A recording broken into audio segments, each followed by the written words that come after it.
Hi again. We're going to look at prototyping here. You can think of prototyping as your chance to describe and to display and to test any of the ideas that you think are going to be worth taking forward. If the previous section, ideation, allowed for lots of experimentation, this is now the section here in prototyping where we're going to narrow down our thinking into a small number of choices and we'll test them out.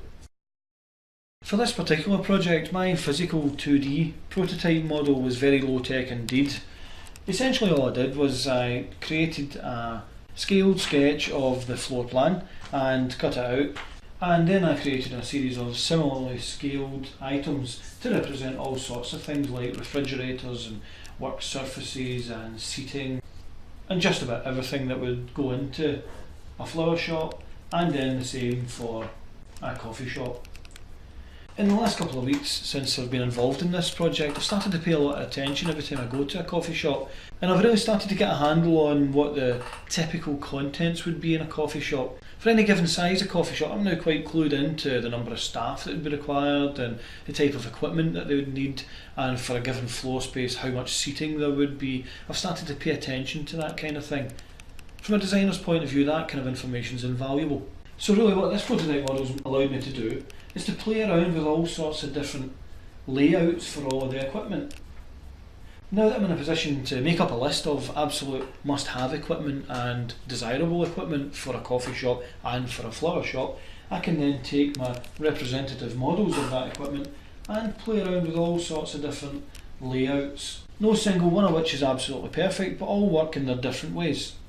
What I really don't want to do is to go on and start to propose a solution that's quite unworkable because two pieces of vital equipment that need to be close to each other are far away from each other. So a model like this can avoid major mistakes like that. There's no reason at all these days why serious money should ever be spent on ideas that ultimately go nowhere. The capability of testing and modelling software means that designers can be virtually assured that there'll be no fundamental mistakes in any project that ever goes as far as manufacture. There are a number of 3D softwares out there that are excellent for testing and modelling, and two of the more popular ones are Autodesk Maya and Autodesk Inventor. For the purposes of this project, I've used Inventor to model the front of the building, and I'm going to show you a couple of options that are available that are going to tackle the fundamental problem here. How are you going to change the shop front in such a short period of time to go from looking like a flower shop to looking like a coffee shop? So let's take a quick look then at this virtual model that I've created for the building. I've not modelled much at all on the inside. Really all I want to get from this model is an appreciation of how the front of the building could transform quickly. I've got a different arrangement on the left than on the right, and I've got the doors modelled here for the main entrance. We'll just take a quick look at the top of the building first of all and show you that essentially all I did was to start with the footprint of the building and extrude that upwards and then shell it all out to become hollow, and then I worked on the front faces.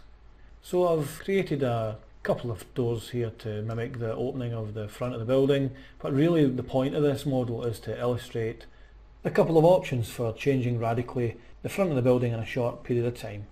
What I've gone for is a kind of carousel arrangement here, where we can have the display set up on one side for the flower shop with appropriate lighting and detail and this and that in the shelves here, and have it locked in that position, and the same for this one here, have that set and locked in position while the shop operates as a flower shop, and then at 5 o'clock unlock these two displays, pivot round 180 degrees, and there's a semi-permanent coffee shop type display on the other side, and do the same for that one. And if this was the idea that we settled on, then we'd have exactly the same arrangement on this other side here.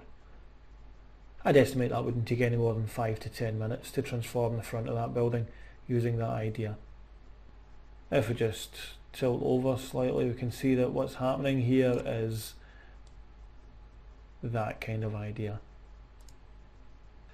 And then a similar but slightly different arrangement on the right hand side of the building, where again if I tilt it over, you'll be able to get a better look at what's happening here. We've got a slot and a shaft that's allowing this whole front face of the building to run like that, so that in the same manner as before, this whole section could be unlocked at the start of the changeover, spun around, relatively quickly, relatively easily. In real life, with some runners and casters, this could be done in no time at all.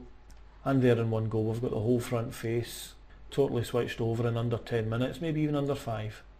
Where this kind of model really comes into its own is when you're trying to explain to non-technical clients what your thoughts are. If this was all described in the form of 2D drawings, it really would be much harder to get across what is a relatively simple concept. Using a 3D virtual model like this, it's absolutely obvious exactly where the idea is going. So with not much experience at all, that kind of assembly can be relatively straightforward and can be a really powerful addition to the resources that you put together for any project.